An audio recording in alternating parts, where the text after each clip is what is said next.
বিধ্বংসী আগুনে পুড়ে ছাই ৬টি দোকান। ধারণা করা হচ্ছে নাশকতার আগুনেই পুড়ে ছাই দোকানগুলো।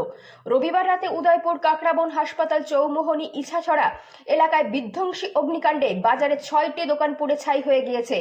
ওই ঘটনায় গোটা বাজারের ব্যবসায়ীদের মনে আতঙ্ক দেখা দিয়েছে। অগ্নিকাণ্ডে ক্ষয়ক্ষতির পরিমাণ আনুমানিক ৭০ লক্ষাধিক টাকা হবে বলে জানিয়েছে ক্ষতিগ্রস্ত ব্যবসায়ীরা।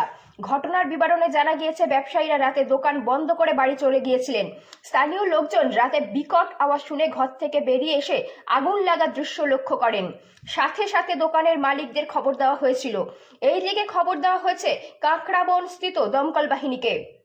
খবর পেয়ে দমকল বাহিনীরা ঘটনাস্থলে আসতে দীর্ঘক্ষণ সময় লাগায় বলে অভিযোগ করেন ব্যবসায়ীরা। এই সময়ের মধ্যে পরপর 7টি দোকান আগুনে পুড়ে রীতিমতো ছাই হয়ে যায়। ব্যবসায়ীদের অভিযোগ, অগ্নি নির্বাপক দপ্তরের কর্মীরা যদি খবর পাওয়ার সঙ্গে সঙ্গে ঘটনাস্থলে চলে আসতো, তাহলে এই বিশাল ক্ষয়ক্ষতি হাত থেকে রক্ষা করা যেত দোকানগুলিকে, কিন্তু তা হয়নি।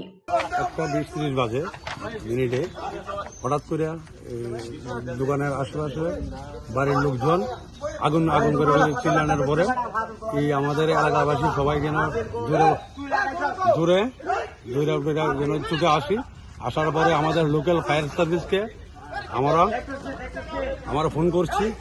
ফায়ার সার্ভিস এখান থেকে ন্যূনতম 1-1.5 কিলোমিটার আসতে তারা প্রায় 1 ঘন্টা লেট করেছে।